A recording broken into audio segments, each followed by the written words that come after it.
Inson tirnoqlari shunchaki barmoq uchidagi qattiq qatlam emas, balki tanamizning umumiy salomatligi haqida so'zlovchi o'ziga xos ekran va evolyutsion mo'jizadir.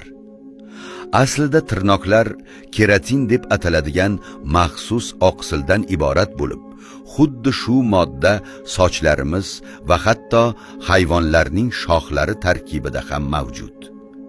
Ko'pchilik tirnoqni shunchaki o'lik to'qima deb hisoblasa-da, uning ko'rinmas qismi, ya'ni matritsa deb ataluvchi ildizi, tinimsiz ishlovchi tirik hujayralar fabrikasidir. Tirnoqlarning o'sish tezligi ham o'ziga xos qiziqarli qonuniyatlarga ega. O'rtacha hisobda ular oyiga 3,5 millimetrga uzayadi. Biroq bu jarayon hamma barmoqlarda bir xil kechmaydi. Masalan, qo'l tirnoqlari oyoq tirnoqlariga qaraganda 3-4 barobar tezroq o'sadi. Agar siz o'naqay bo'lsangiz, o'ng qo'lingizdagi tirnoqlar chapidagidan tezroq o'sayotganini payqashingiz mumkin.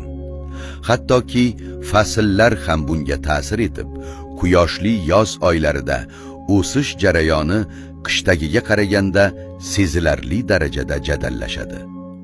Inson tanasi har bir detaligacha mukammal tuzilgan bo'lib, hatto barmoq uchidagi mitti qismlar ham biz haqimizda butun bir hikoyani so'zlashi mumkin. O'z sog'ligingizga doimo e'tiborli bo'ling va tanangiz berayotgan signallarni e'tiborsiz qoldirmang.